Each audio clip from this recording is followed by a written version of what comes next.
current density? What is current density? It is the amount of current flowing through unit area of a conductor. So if the area of cross section of the conductor is not uniform, current density is not uniform. I told you, current through a conductor, if the current is steady, current may be a constant, but current density may not be a constant. That depends on area of cross section of the conductor. So today we are coming to some relations related to current density. Everybody knows that I is equal to V by R. This is famous Ohm's law equation. But R is equal to rho into L by L. This also you have studied in class 10th in the previous year. So this is I is equal to V by R, that is equal to V by rho into L by A. That is equal to V into A divided by rho into L. If this A is taken below I, we will get I by A. What is I by A? I by A is J. J is equal to 1 by rho. 1 by rho remains and V by L remains. So J is equal to 1 by rho into V by L remain there. Am I correct? But we also know that V by L is equal to capital E. What is capital E? That is the intensity of electric field. So when a potential difference is applied across a conductor, an electric field is generated and the electrons move in a direction opposite to the electric field. Everybody knows that. So we are getting this relation as J is equal to 1 by rho into E, where rho is called resistivity. Reciprocal of resistivity is another term in physics, that is sigma. Sigma is called electrical conductivity. Am I correct? So this is J is equal to sigma into E. So this is a very important formula because in the previous examination CBSE 12th class physics, a question related to this formula came. So I think it is very important formula. J is equal to sigma into E, or E is equal to J by sigma also we can write. So current density is uniform only if area of cross section is C. If the current density is not uniform, then the value of I can be calculated as I is equal to line integral J dot dA, where J dot dA is the current through a small area dA, right? So this is also very important formula. I is equal to line integral I dot dA. Now we are coming to Ohm's law. Ohm's law, everybody knows Ohm's law. So current flowing through a conductor is directly proportional to potential difference, provided the temperature of the conductor remains a constant. So accordingly, as the definition, we can write V proportional to I. Though we say current is directly proportional to potential difference, but when we write mathematically, we will write V proportional to I. That is the better way of writing this equation. This proportionality can be changed into equality by multiplying a constant. V is equal to R into I, where R is a constant proportionality and this constant is called resistance. It is a constant only if there is no change in temperature. So this resistance is called resistance. This figure shows a conductor AB having a resistance R and a potential difference V supplied, current flows through it, and then we can see that V is directly proportional to I.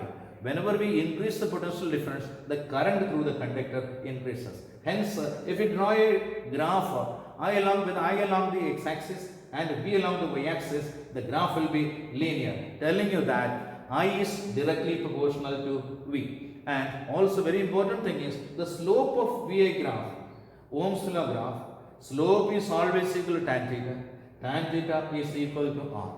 Ohm's law graph whose slope is equal to resistance of the conductor. So this is Ohm's law. So Ohm's law is very important. Conductors that obey Ohm's law are called ohmic conductors.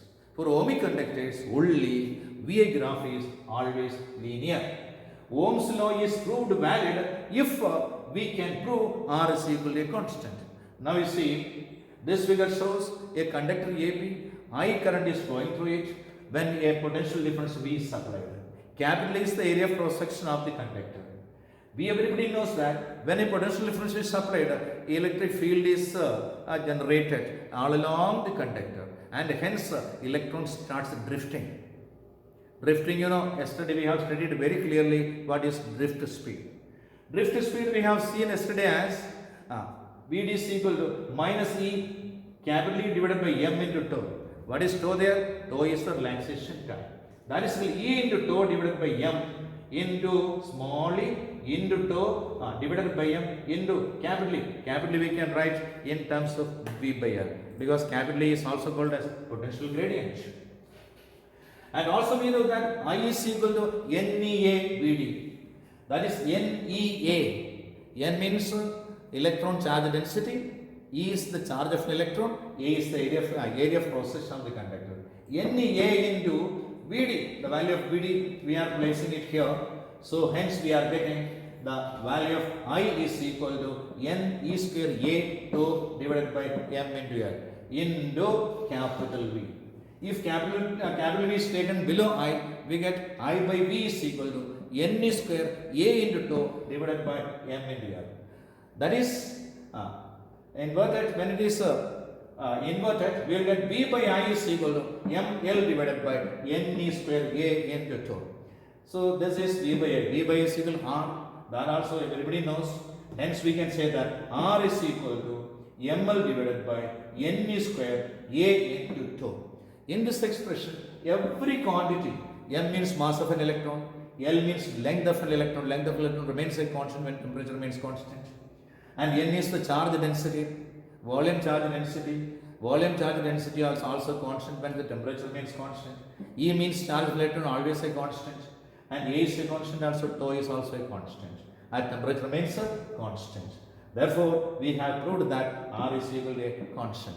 And this is what, this proves the validity of Ohm's law. This proves the validity of, right. M from the above expression once again I am coming to the above expression. R is equal to mL divided by N E square A into tau. This can be rearranged as m divided by N E square tau into L by A. This you see, every term of this part of this equation is a constant. So if you put this part as a constant rho, we can write R is equal to rho into L by A. So this rho is a constant for a conductor, and it is called a specific resistance. Most of the time it is also called as resistivity. Resistivity is the resistance of a conductor of unit length and unit area of cross section. Right? Resistivity from the above expression, R is equal to rho into L by A. Resistivity can also be simply written as R into A divided by L. R is resistance, A is the area of cross section, and L is the length of the conductor. The unit of this physical quantity is ohm meter. So remember what is resistivity. Resistivity is the basic property of a conductor, because it does not depend on the dimension, length, breadth, etc. But it depends only on the nature of the material of the conductor. So if the wire is copper, if it is a 10 centimeter length, it has a certain value of resistivity. If it is stretched to 20 centimeter, then also its resistivity will be same, because it depends only on material, not depend on the dimension of the conductor. It is the basic property it is called. And when temperature increases, rho can change. Resistivity can change if the temperature increases. How that? When temperature increases, what happens is rho is equal, this is the value now. When temperature increases, sometimes the number density of charge can increase, and also tau can also increase. So tau will decrease. That means when temperature increases, the collisions become so frequent. So the duration of collisions, between two collisions, the time taken becomes less. Therefore, tau can decrease and n can increase. Because of thermal agitation, more and more electron can come out of the outermost orbits of atoms of the material. Hence, n increases, tau decreases. But it is a common belief that in conductors, when temperature increases, n does not increase much. Tau may change. Therefore, some change may take place in the value of rho. But that is very, very minimum. Rho is called resistivity, and also it is called specific resistance. Its unit SI system is ohm meter. It is a basic property. of a conductor, right? Now, so we have rho can change when that's already have been said. Now also we have seen in the last case J is equal to E by rho. J is equal to E by rho, and also I have said J is equal to sigma into E. Last previous topic we have said. And also J is equal to NEABD divided by A. A and A cancel because J is equal to NEABD is current. J is equal to I by A. A and A cancel, we get NEVD. But VD is equal to mu E into E. What is mu E? This is electron mobility. In terms of electron mobility also we can express an expression for J. J is equal to N small e mu E into capital E. Mu E, you know it. Am I correct? Therefore, J means J is equal to E by rho. That is E by rho is equal to NE mu E capital E. Capital E cancels. 1 by rho is equal to NE mu E. This is a very, very important relation. Right? This is equal to sigma. Why sigma? Because reciprocal of the resistivity is called sigma. What is the name of sigma? That is electrical conductivity. Therefore, rho is equal to 1 by NE mu E. What is N? Everybody knows electron density. Number of electrons present in unit volume of a conductor. What is mu E? That also you know it. That is electron mobility. So now another term comes in this topic is electrical conductance. Electrical conductance is defined as the reciprocal of the resistance of a conductor. It is denoted by capital G. What is it? Reciprocal of the resistance of a conductor is called electrical conductance. Reciprocal of the resistivity is called electrical conductivity. That is conductivity and this is conductance. Hence we can say G is equal to 1 by capital R. Its unit is mho. Why that? Because reciprocal of the resistance. Resistance is ohm. Reciprocal of ohm is equal to mho. MHO. Sometimes it is also called as Simon. Simon, the notation is capital S. Right? Sigma is equal to another relation. Already we have come across this. Sigma is equal to 1 by rho. What is 1 by rho? Reciprocal of the resistivity is called sigma. What is sigma? Electrical conductivity. Unit is electrical conductivity unit is Siemens per meter. Yes, m raised to -1. When temperature increases, one more thing, more information you are getting about resistance only, because resistance is a very important physical quantity. Because resistance is used when you make electrical and electronic circuits. Without resistance, we cannot set up an electric circuit or electronic circuit. So we must have a better knowledge about resistance. When temperature, the behavior of resistances with the temperature. When temperature increases, the resistance also increases for an ohmic conductor. Every conductor, when temperature increases, resistance also increases. If a graph is made like this, temperature along the x-axis and resistance variation along the y-axis, the graph obtained is like this. At 0 temperature also, it has a resistance that is equal to R0. R0, and this is at T1 degree centigrade, the temperature is R1. At T2 degree centigrade, the temperature is R2. It is linear. It has a slope, right? So the difference in resistance, that means difference in resistance when temperature increases is directly, it is very clearly experimentally proved that. We can also do this experiment and we can find it. Difference in resistance when temperature increases is directly proportional to the initial resistance of the conductor. Also, it is seen that it is directly proportional. Difference in resistance is directly proportional to the change in temperature of the conductor. So these two conditions we can apply mathematically as R1 minus R0 proportional to R0. And also R1 minus R0, difference in resistance is directly proportional to temperature difference. R1 minus R0 is equal to R only. Combining these two, what we can write is R1 minus R0 is equal to R0 into T1. R1 minus R0 is equal to a constant alpha into R0. This is proportional sign, this is alpha sign, please remember. Understand? This is proportional sign and this is constant alpha. So hence alpha is equal to R1 minus R2, R1 minus R0 divided by R0 into T1. R0 and T1. Here alpha is called a temperature coefficient of resistance. Here something is missing. This is R0 into T1 you will write here. And its unit.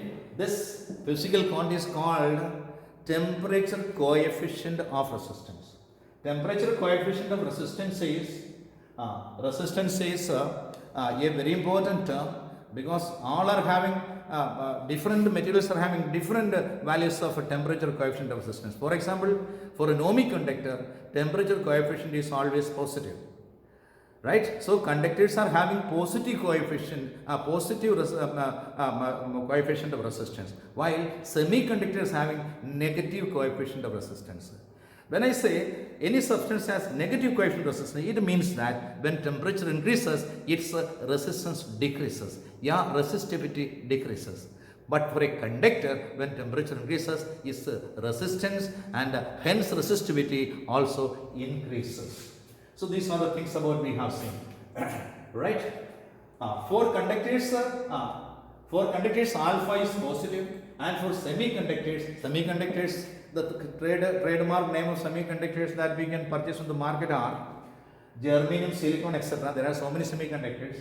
Basic, very famous semiconductors that we use in electronic industry are germanium and silicon. Germanium and silicon semiconductors have their coefficient of resistance negative. It means that this kind of substances, semiconductors, when heated, when their temperature increases, their resistivity decreases. Resistivity decreases means their conductivity increases. Right? So resistors are used. Resistors in circuits can be in the form of wires. Wires means heating element. For example, in a geyser or in electric and etc., we are using resistors only. These resistors in the form of wires, right? And resistors also can be in the form of carbon core resistors also. Carbon core resistors are very smaller in size, and they are made of finely powdered carbon and with a binding material. That means a dough is made of finely powdered carbon, and small cylinders are made. Small cylinders are made with the 2 electrodes on both sides, and is baked in an oven. And it is painted, and some color codes are marked on that. It is very smaller in size. So many carbon core resistors of different values, 0.00012 million ohms resistance are used for purposes in electrical and electronic industry, for setting up electric circuit and electronic circuit. So resistors are very important for making electric and electronic circuits. So in electronic circuits, most of the time we are using carbon core resistors. But in electric circuit, sometimes we use, for example, the incandescent bulb filament is a heating element. When current passes through that, due to heating effect, that glows. That means it produces heat as well as light. So that is in the form of a wire. So these heating elements are wires of different materials like nichrome, magnanin, constantan, etc. But in electronic circuit, the resistors that we are using are carbon core resistors. About carbon core resistors, how it is made, already I said. The value of carbon core resistors can be found by looking at the different colors marked on that. There are at the maximum 4 and minimum 3 colors will be marked on the body of the carbon core resistor. In a carbon resistor, 2 electrodes are there. On both sides, 2 electrodes are there. It is very smaller in size. In a circuit, a large number of carbon core resistors can be used without using much space. Right? So carbon core resistance resistor, a symbol diagram is shown here. So this is cylindrical form. Electrode I did not actually made here. You can make an electrode. We can make electrodes also from both sides like this, right? Different colors are marked on the green, blue, yellow, gold, etc. Out of these four, first two will make the first two digits of the numerical number. And the third color, every color has a value.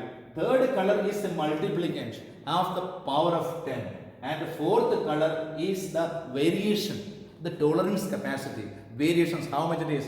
That means the total value of this much, and the percentage of that, sometimes 5%, sometimes 10%, sometimes 20%, etc. accordingly as the colors are appearing here. In this case it is gold.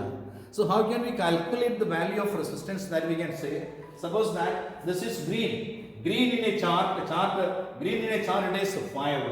So green means 5 and blue it is 6. Therefore the first numerical number is 56.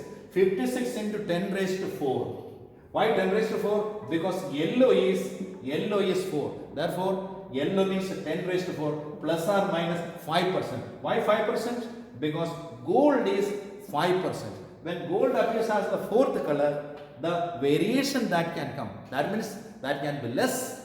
That can be less than this value 56 and 10 raised to 4 by 5% or more than 5% of this value. This is how the value of resistance, the carbon code, can be calculated. The first two colors lines or the colors show the digits of the number, and the third color, that is a multiplicand. That means into 10 raised to something. 10 raised to something means every color has a value. And the fourth one is what is called the tolerance capacity of. Tolerance capacity means the possible variations that can come in the value of the resistance. To remember the values, we have a chart also. Black 0, brown 1, red 2, orange 3, yellow 4, green 5, blue 6, etc. etc. To remember this value, we have a slogan also. That slogan is this one. B.B. Roy, Great Britain. B.B. Roy, Great Britain, very good wife. B.B. Roy, Great Britain, very good wife. This B, black, this is brown, this is red, and this is orange, this is yellow. And this great, the first G is green and next G is grey. Then you will write, you will start from 0. 0, 1, 2, 3, 4, 5, 6, 7, 8, 9. All these values can be obtained from this slogan, B.B. Roy, Great Britain, very good wife. From this, we can get the values of this one. And now, knowing the values, look at the carbon code resistor, different colors. According to the different colors, you will put the values. First two colors constitute the two digits of the number. Third color gives the multiplicand as the power of 10, and the fourth color gives the tolerance capacity. Tolerance capacity means variations that can come into value. These are the examples of no-ohmic conductors. Vacuum tubes are no-ohmic conductors. Electrolytes, when current passes through, that behaves like a no-ohmic conductor. Transistors, diodes, semiconductors, etc. are no-ohmic conductors, etc. Right? The VA graph of non-ohmic conductors also shown here. This is for neon gas taken in a vacuum tube, and this is a diode. This is a diode valve. It is not marked here. You will mark here diode valve. This is the way how the VA graph is spelled. Resistors come. Now we have to talk about how resistors are combined. Resistors, just like capacitors we have studied in the last topic in electrostatics, resistors also can be combined in few ways. One is resistors in series and resistors in parallel. This figure shows resistors in series. When resistors connect in series and a battery of EMF E is applied across it, then same current passes through all the resistors. That means only one current path will be there through every resistor having different resistances, same current will pass, right? But the potential difference across every resistance will be different. So through this same current, as the resistance is different, V is equal to I into R, V1 is equal to I into R1, and V2 is equal to I into R2, and V3 is equal to I into R3. So through all the same current passes. If all these resistances is taken as a single value, that is taken as RS. RS is equal to R1 plus R2 plus R3. This also everybody knows. Next is parallel combination. In parallel combination, three or more resistors are connected to a common point. All these are connected. This point is A and this point is B if we consider. Then this common point is connected to a battery of EMF E. Then how the current passes through, that means as many as conductors number of resistors there, that many number of current paths will be there. All are having the same potential difference. It is not marked here because all are connected to the same battery of the same potential difference. Every resistance will get the same potential difference, but the current will be different. Current will be more through that resistance whose resistance value is less. Suppose if R1 is less than R2 and R3, then I1 will be greater than I2. I1 is greater than I2 is greater than I3. If R1 is less than R2 is less than R3, I1 is greater than I2 is greater than I3. This is the condition, right? So different, that's as many as conductors there and that many number of current paths are there. But in this case, the same current will pass through every resistor. See, if all these are taken as a single value of resistance, then this is called RP, resistance in parallel. That is equal to 1 by RP is equal to reciprocal of the resultant value of resistance RP. 1 by RP is equal to 1 by R1 plus 1 by R2 plus 1 by R3. Remember, if there are two resistors in parallel, then the resultant value of resistance everybody knows that is equal to RP is equal to product by sum. That is R1 R2 divided by R1 plus R2.